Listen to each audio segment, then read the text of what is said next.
Eh, les véganes, vous allez pas nous emmerder longtemps avec votre souffrance animale, là. Pendant qu'il y a des SDF qui sont en train de crever dans la rue. Et des SDF français, hein. Qu'on s'en occupe de ceux-là avant les autres, là. Parce que je suis pas raciste, hein. Mais, oh, tes propos limite, tu les gardes pour toi. On n'est pas sur Twitter, ici. Ah bon? Ah bah, je peux recommencer en politiquement correct, si tu veux. Ouais. Eh les véganes, qu'est-ce que vous pensez des plantes carnivores? Ah ah! Bon, voilà ce que ça donne sur Twitter. Les gens se lâchent comme nulle part ailleurs. Ça clash, ça polémique, ça balance les pires horreurs. C'est parti pour le top 10 des tweets les plus scandaleux.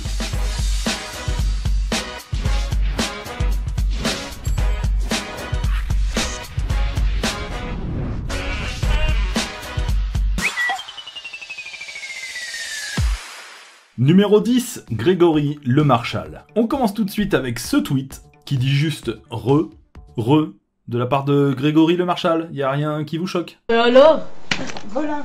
Bah oui, c'est-à-dire qu'à l'époque où ce tweet a été posté, Grégory Le Marchal, il était mort depuis plus de 3 ans. Alors forcément, il y a eu des réactions. Il y a eu ceux qui n'ont pas compris. Tu n'es pas mort? Puis ceux qui ont eux-mêmes été tués par le tweet. Mais toi, tu n'es pas mort? Non. Alors comment c'est possible? Est-ce qu'il s'est fait hacker son compte Twitter? Ou peut-être qu'il est vraiment revenu pour faire une blague?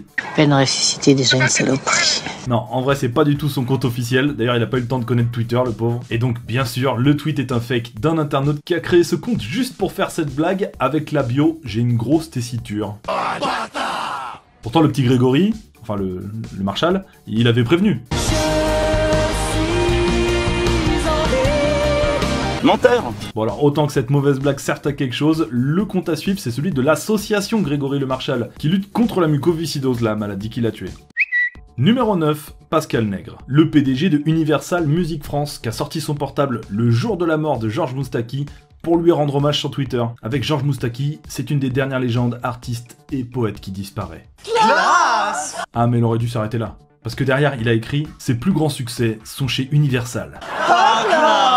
Non, sérieusement, le premier truc qu'il s'est dit, c'est il faut rentabiliser, il faut faire de l'argent sur sa mort. C'est comme une obsession le fric pour lui. C'est très vulgaire, mais enfin, le gars il a fait un paquet de tubes quand même. Hein. Et il a pas attendu, hein. Il a tweeté ça le jour de sa mort. Le gars garde le sens des affaires en toutes circonstances. Il récupère vite, hein. Et puis je veux dire, il était même pas obligé de préciser ses plus grands succès sont chez Universal. Les gens vont aller acheter ses disques sans forcément connaître la maison de disques. C'est vrai, arrêtez de lui parler d'argent. Il est peut-être juste fier qu'il soit chez Universal. On a les droits!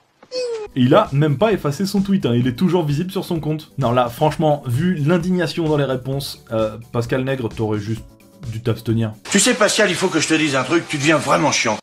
Numéro 8, Guy Delcourt, que vous ne connaissez peut-être pas, hein, mais c'est pas grave. Eh ben c'est lui, un homme politique qui était député PS dans le Pas-de-Calais en 2015, quand François Hollande lui a demandé de le rejoindre à Versailles. Et donc, il a fait le voyage, et voilà ce qu'il tweet en arrivant. Bien arrivé mon loulou d'amour, je t'aime, tiens-moi au courant. Ah, alors c'était pas pour nous ça. C'est gênant, n'est-ce pas? Ouais, ça ressemble plus à un message privé qu'il a voulu envoyer par SMS, et il a dû se tromper d'application sur son téléphone. C'est le malaise là.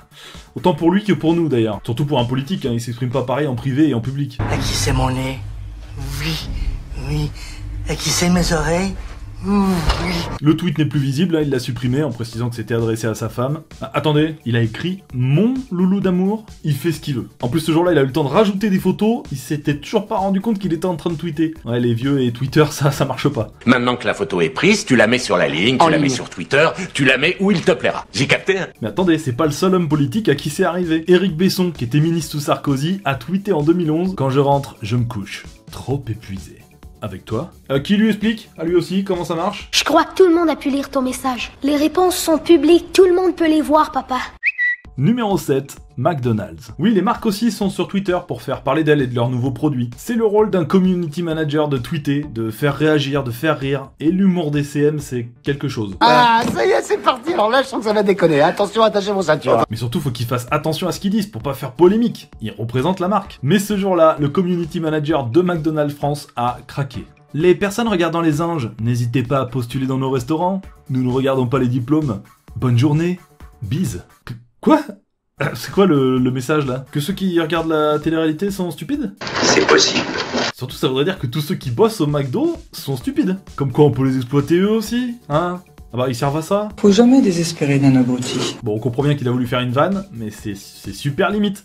Surtout à la fin, le « bonne journée, bise ». Tu sais, tu dis ça normalement après avoir lâché une grosse punchline dans un clash en ligne. Et comme attendu, bah ça a fait réagir, mais pas dans le bon sens. Gros bad buzz pour McDonald's France. Eh, dans ce cas-là, vaut mieux supprimer le tweet. Ou s'excuser pour dire non, c'était juste une blague. Mais non, juste derrière, un autre tweet du compte de McDonald's France. Pas d'inquiétude, nous acceptons aussi les personnes suivant de manière assidue les ch'tis et les Marseillais. Aucun diplôme requis. Ah, et toujours à la fin, le petit bise. Bon, après ça, je sais pas qui suit encore ce compte. Direct, je te bloque sur Twitter. Ah, attendez, en essayant de retrouver le tweet, je me suis rendu compte que le compte n'existait plus. Et en cherchant encore plus, je me suis rendu compte que c'était même pas McDonald's France qui était derrière, c'était juste un compte parodique. Ah, il y a des comiques, hein. Des comiques, hein.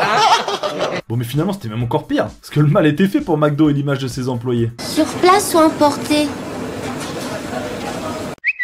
Numéro 6, Natacha Polony. À l'époque où elle était chroniqueuse et polémiste chez Ruquier dans l'émission On n'est pas couché. Et donc bah par définition son métier c'était de faire la polémique. Et donc en pleine affaire Leonarda, cette jeune rom kosovar qui avait été expulsée avec sa famille, ça avait fait scandale, et ben elle a tweeté cette photo avec ce commentaire: Leonarda de retour en France pour la Fashion Week.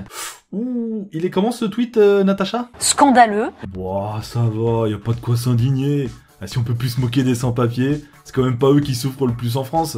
Si? Ça pue la haine. Y'en a marre. C'est du racisme. Y'en a marre. Tu vois, t'avais le bon exemple à suivre ici, avec le mec qui donne une pièce. Non, toi t'as choisi de sortir ton portable pour la prendre en photo et se moquer d'elle publiquement. C'est mon Twitter ça. Twitter, direct.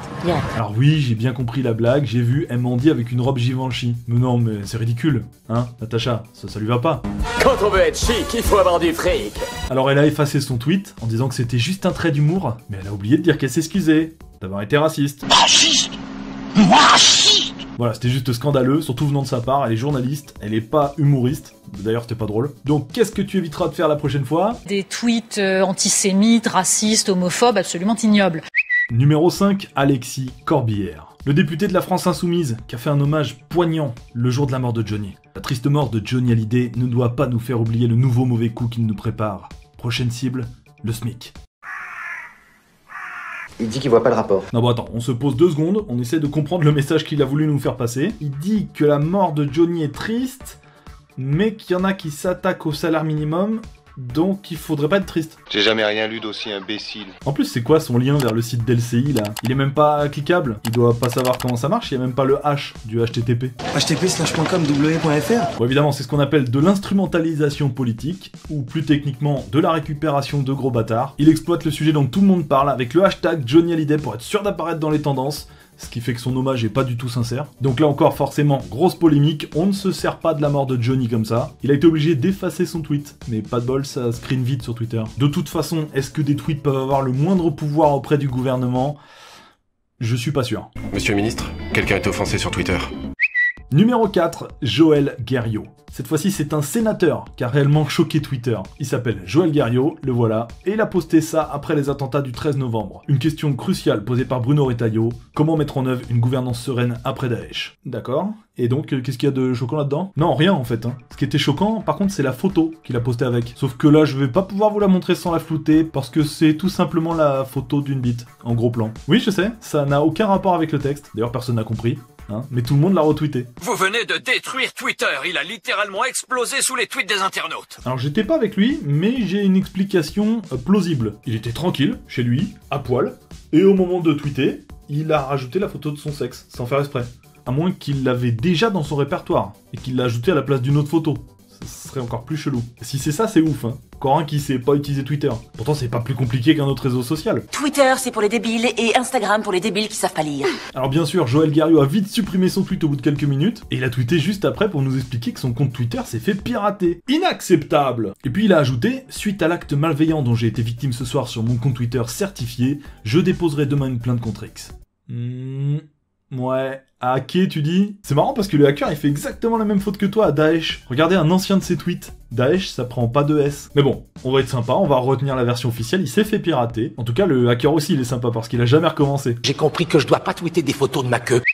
Numéro 3, Patrick Balkany, le fameux maire de Levallois-Perret connu pour sa retenue et son intégrité. C'est étonnant de le voir dans ce top. Le lendemain des attentats de Charlie Hebdo en 2015, il a tweeté un truc qu'on n'avait pas vu venir. En raison du deuil national décrété par le président de la République, la galette des rois est reportée au samedi 17 janvier. Sans déconner. Le lendemain des attentats, remettez-vous dans le contexte. T'es vraiment la priorité ta galette des rois là? T'es un connard. Ouais, c'est à peu près ça en gros toutes les réponses qu'il a reçues. Du coup il a répondu, se faire insulter lorsqu'on prévient les Levalloisiens inscrits que la galette des rois est reportée, au revoir Twitter. Et il a tenu parole, il a fermé son compte Twitter après ça. Il l'a dit, il l'a fait. Le grand homme. Un con, oui. Oui. Ça va être dur pour nous aussi, Patrick, mais c'est peut-être mieux comme ça. Pars. Et ne reviens jamais. Sauf que Patrick, il est aussi sur Facebook, et je gêne pas pour continuer à poster des trucs genre ça. Que ce mois de Ramadan qui commence aujourd'hui soit heureux pour nos amis musulmans de Levallois-Perret d'ailleurs. Continue.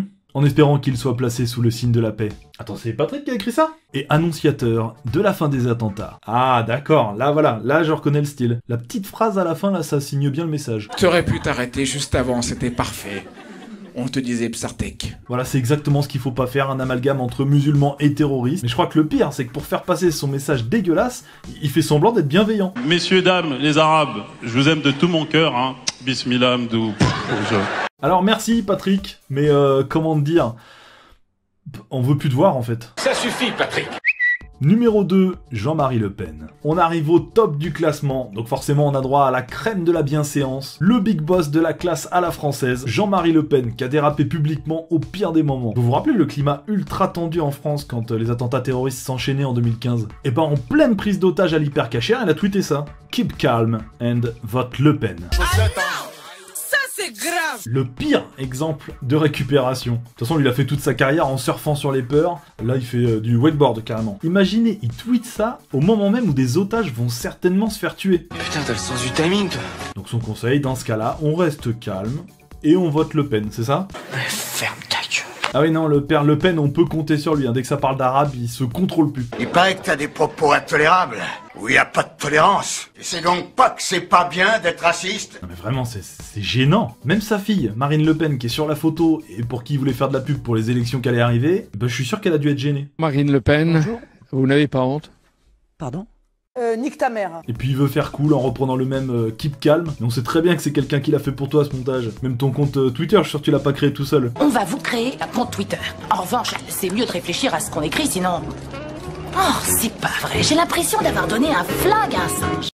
Et numéro 1, Donald Trump. Ah bah oui, lui c'est le numéro 1, y a pas de doute. Oui, dans les tweets scandaleux, les Américains aussi sont meilleurs que nous. Du coup je m'adapte, hein. Je vous ai fait un menu maxi best-of de ses pires tweets, et croyez-moi, il y a du sale. Je vous garantis qu'il s'est lâché sur Twitter. C'est souvent assez drôle, mais mesquin. On a eu droit à de la banalisation du viol, 26 000 cas d'agression sexuelle non signalés dans l'armée, seulement 238 condamnations. Qu'espérait ce génie en mettant ensemble des hommes et des femmes? Comme j'ai hâte que nous donnions l'assaut. Ensuite, j'irai m'envoyer des tas de gonzesses. De la provocation militaire, mais en mode gamin de maternelle. Le leader nord-coréen Kim Jong-un vient d'affirmer que le bouton nucléaire est sur son bureau en permanence. Informez-le que moi aussi j'ai un bouton nucléaire, mais il est beaucoup plus gros et plus puissant que le sien. Et il fonctionne. Ça c'est sans aucun doute la chose la plus conne que j'ai jamais entendue. Il se moque aussi des alertes sur le climat, il caille et il neige à New York. On a besoin du réchauffement climatique. D'ailleurs, il a trouvé qu'il l'a inventé. Le concept du réchauffement climatique a été inventé par les Chinois pour nuire à la compétitivité de l'industrie américaine. Dis donc, tu serais pas un peu complotiste?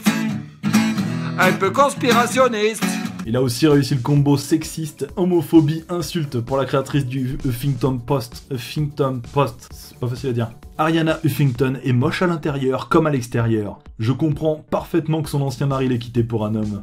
Il a pris une bonne décision. Le niveau de langage des tweets est vulgaire, il est souvent proche de l'argot. Le vocabulaire est très réduit. Ah oui, ça fait peur de se dire qu'il est à la tête de la première puissance mondiale, mais il nous a rassurés. Désolé les losers et les haters, mais mon QI est l'un des plus élevés et vous le savez. S'il vous plaît, ne vous sentez pas stupide et anxieux, c'est pas de votre faute. Tu réagis avec tes capacités cérébrales si t'en as, mais j'en doute. Hein. Voilà pour les pires tweets. Alors vous pouvez aussi me follow sur Twitter, mefave, me-rt. Je suis pas sur Twitter, je sais pas de quoi tu parles. Bon, des fois je tweete des trucs vraiment nazes. Hein. J'ai même fait un tweet scandaleux une fois, ça méritait d'être dans le top. Ça a fait un mini bad buzz, je suis pas fier. Bon, je vous le dis, j'avais tweeté, c'est marrant de constater que ceux qui donnent des leçons sont ceux qui ont le moins de succès. Oh putain, la condescendance. Non mais je croyais que j'avais du succès ou quoi? Non bon, promis, je tweeterai plus jamais des trucs comme ça, vous pouvez me follow. Et sur YouTube aussi, vous pouvez mettre un like, vous abonner, oubliez pas de mettre la cloche parce que je sors pas souvent de vidéos, ce serait dommage d'en louper une. Allez, je vous dis à très vite.